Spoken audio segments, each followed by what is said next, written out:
जय हिंद आप सभी को। देखिए यूपी होम गार्ड के आपके बैक टू बैक सवाल मुझे जो पूछे जा रहे हैं उनके मैं आपको जवाब इस सीरीज में देने वाला हूं।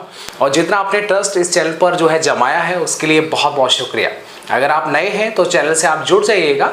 जब तक कि आपका ज्वाइनिंग नहीं हो जाता तब तक ये चैनल आपके काम जरूर आएगा। तो चलिए स्टार्ट करते हैं। है कि सर मेरे आधार में नाम में जो स्पेलिंग है वो गलत है। इंग्लिश में जो अब सही करा लिया है, मतलब इनके जो आधार था उसमें नाम में जो स्पेलिंग आ रहा था वो जो है गलत था, अब इन्होंने एकदम सही करा लिया है। मार्कशीट के हिसाब से इन्होंने एकदम सही करा लिया। ओके, तो सर जाति और निवास में भी आधार की वजह से गलत हो गया था। इसका मतलब ये हुआ कि इन्होंने जाति और निवास प्रमाण पत्र जो बनवाया था वो आधार के अकॉर्डिंग बनवाया था और अब इन्होंने आधार में जो है वो संशोधन कर लिया है। ठीक है, और अब सही करा लिया है। तो अब क्या होगा, मतलब ऐसी स्थिति में क्या डॉक्यूमेंट वेरिफिकेशन में फेल किया जाएगा? देखिएगा, पहली बात, इनका जो आधार था उस आधार में आधार के अकॉर्डिंग मतलब जो गलती थी वो इन्होंने ठीक कर ली। इसके बाद में जो 10th का मार्कशीट मान लेते हैं हम, 10th के मार्कशीट में भी इन्होंने ठीक कर लिया। और इसके बाद में अब इनका जाति और निवास, ठीक है, आधार की वजह से गलत हो गया था, अब वो भी जो है वो ठीक करवा लिया है। बात ऐसी है दोस्त, जाति और निवास की बात ऐसी है कि आपने जो अपलोड किया था, क्या जो आपने डॉक्यूमेंट अपलोड किया था फॉर्म भरते समय, वही जाति निवास की जरूरत होगी। बात आप समझिए।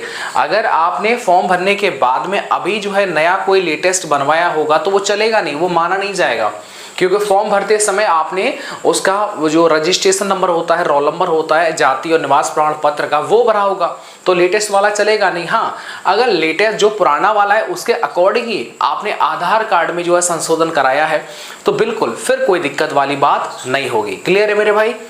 दूसरी बात, स्पेलिंग की वगैरह ऐसी ये कोई बड़ी चीज नहीं होती है। अगर स्पेलिंग में 19-20 पे अगर डिफरेंस आ रहा है, बात आप समझिए, जो डॉक्यूमेंट आपने अपलोड किए हैं उनमें जो चीजें दे रखी हैं अगर वही सब जगह मैच कर रही हैं या फिर 19-20 कहीं डिफरेंस आ रहा है तो डॉक्यूमेंट वेरिफिकेशन सिर्फ कागज जांचने के लिए नहीं होता।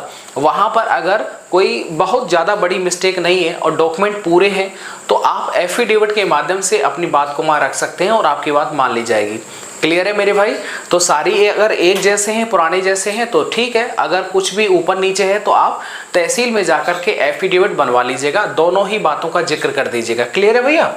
अब देखिएगा अगला सवाल क्या है। आई होप कि भाई को एकदम समझ में आ गया होगा।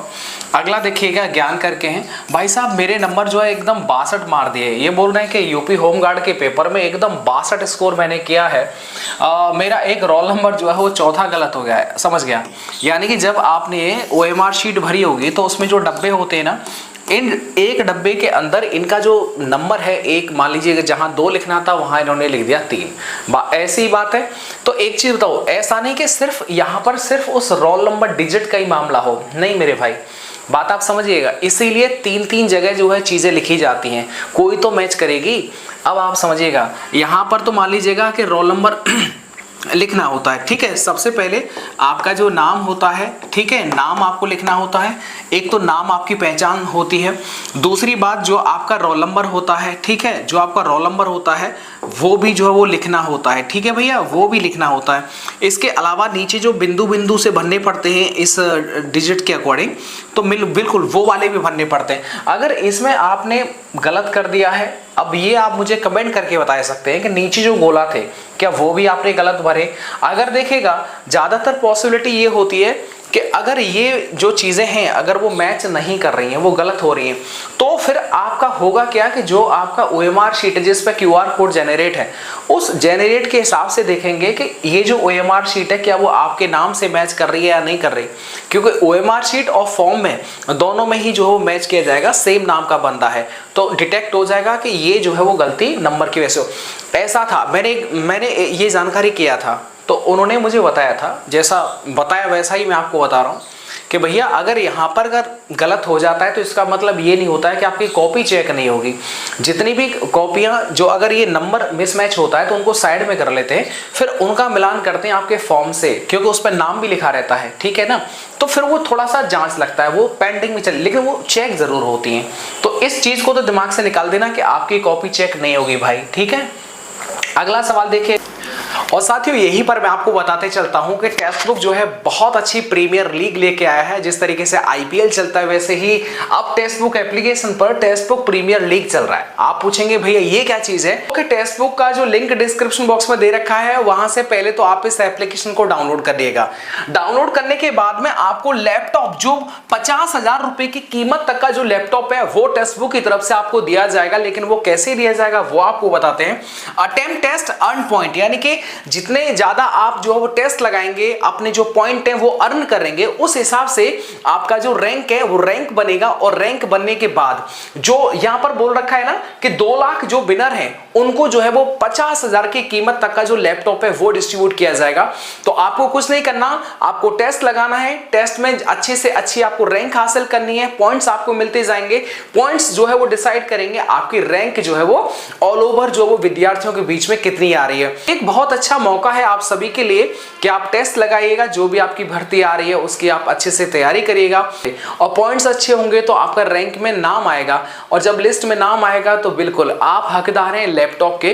तो एक अच्छी शुरुआत है टेक्स्ट बुक की तरफ से। और ये जो सेल है, ये जो एक प्लान जो है वो स्टार्ट किया है टेक्स्ट बुक की तरफ से विद्यार्थियों के हित में, वो सच में अमेजिंग है। इस तरीके से ये जो पहली बार जो है वो इस तरह का जो सेल है वो आपको देखने को मिल रहा होगा। तो बिल्कुल आपको इसमें कोई रुपया खर्च नहीं करना है, बस आप टेक्स्ट बुक का ही एप्लीकेशन डाउनलोड और वहां से लगातार कंटिन्यू जो है वो टेस्ट पे टेस्ट लगाते जाइएगा। ठीक है, तो आपका इसमें रिवीजन भी होगा और आपको पता भी चलता रहेगा कि आपकी तैयारी कैसी है। तो बिल्कुल लिंक डिस्क्रिप्शन बॉक्स में दे रखा है, तो जाइए और इसे डाउनलोड कर लीजिएगा और टेस्ट लगाइएगा। अब मैं आगे चलता हूँ। भैया मेरे कान का ऑपरेशन हुआ है और उससे तो कोई दिक्कत नहीं होगी मेडिकल में। देखो मेरी बहन, अभी आपको पता है पहले डीबीपीएसटी होगा, फिजिकल होगा, उसके बाद जो है वो फाइनल मेरिट लिस्ट आएगी सितंबर में और उसके बाद आपका मेडिकल होगा। तो तब तक आपका कान जो वो एकदम सही हो चुका होगा, तो दिक्कत नहीं आएगा। ठीक है, तो दीप्ति आपको बिल्कुल भी टेंशन लेने की जरूरत नहीं है मेरी बहन, आप एकदम ठीक हैं। अगला देखिए, अगला सवाल किस भाई ने पूछा है? अंकित पूछ रहे हैं तिवारी जी, सर मेरे ईडब्ल्यूएस में अंकित कुमार हो गया है, बाकी सारे डॉक्यूमेंट में अंकित तिवारी है, सर डीबी में प्रॉब्लम होगा क्या? भाई ये गलतियां पता है क्यों होती हैं? आप डॉक्यूमेंट दे आते हैं साइबर कैफे वाले को, वकील को दे दिए, किसी को दे दिए, फिर आप अवलोकन नहीं करते हैं कि वो भर क्या रहे हैं। आपने कभी उसे रिव्यू नहीं किया होगा, सिर्फ कागज दे दिया और वो अपने हिसाब से भर दिया। अब एक काम हो तो सही से भरे, होते तो उसके पास में हजारों काम है। तो गलतियों की गुंजाइश बहुत ज़्यादा होती है और ये गलतियां तभी होती हैं। इस तरह के किसी भी डॉक्यूमेंट में आप विशेष सावधानी बरतें। अब इनके केस में ईडब्ल्यूएस में इनका नाम अंकित कुमार है, बाकी हर जगह अंकित तिवारी है, तो तिवारी और कुमार दो अलग अलग चीज़ें हो गई। ठीक है, तो इनको सहारा लेना पड़ेगा एफिडेविट का। किसका मेरे भाई? एफिडेविट का लेना पड़ेगा। अच्छा एक चीज़ बताइएगा, ईडब्ल्यूएस में अंकित कुमार है, बाकी सभी डॉक्यूमेंट में अंकित तिवारी है, मतलब 10th में जाति मूल हर जगह इनका नाम क्या चल रहा होगा? अंकित तिवारी। क्या? अंकित तिवारी चल रहा होगा। तो फिर आपको एफिडेविट बनवाना है, ठीक है, कि ईडब्ल्यूएस में जहां मुझे जो कुमार लिखा हुआ है इसे संशोधन माना जाए, इसकी जगह तिवारी शब्द जो लिखा जाए, वो गलती किसी कारणवश जो है वो भूल बस ऐसा हमसे गलती हुआ है, तो एफिडेविट में तहसील से बन जाएगा। ठीक है मेरे भाई, ये चीज इसका एक समाधान है। आप नहीं ले जाएंगे तो फिर वो आपसे पूछेंगे तो फिर जवाब नहीं बनेगा। प्रमाण पत्र देखो इन्होंने क्या बोला है, सर मेरा जाति प्रमाण पत्र 1 अप्रैल 2025 से, एक सेकंड, कैटेगरी कौन सी इनकी? ओबीसी। ठीक है, 1 अप्रैल 2025 से पहले का इन्होंने जाति प्रमाण पत्र जो अपलोड कर दिया, तो क्या इनको रिलैक्सेशन जो आरक्षण है क्या वो मिलेगा? नहीं मिलेगा। आप ओबीसी में काउंट ना करके अनरिजर्व में काउंट किए जाएंगे। ठीक है मेरे भाई, तो इस चीज का ध्यान रखना। जाएंगे पुराना होगा, नहीं माना जाएगा तो आप जनरल में रख लिए जाओगे। अब बात ऐसी है, यहीं पर मैं आपको एक डाउट भ्रम को दूर कर देता हूं। मान लीजिएगा कि आपकी जो कट ऑफ है ओबीसी की वो गई 56, आपके डिस्ट्रिक्ट की ओबीसी की कट ऑफ गई 56, ठीक, और आपके नंबर कितने हैं? 58। कितने हैं? 58। और जो जनरल की कट ऑफ गई है वो कितनी गई है भैया? 60। तो डॉक्यूमेंट वेरिफिकेशन में तो आप यहाँ पहुंच जाएंगे, यहाँ पर आपको किस में भेज दिया जाएगा? जनरल कैटेगरी में। आपके नंबर कितने? 58, मतलब 60 से कम है, जनरल से कम है, तो मेरे भाई आपको फिजिकल के लिए भी नहीं बुलाया जाएगा। बात आप समझ रहे हैं? अगर आपके नंबर जनरल से ज्यादा होंगे तभी आपको बुलाया जाएगा।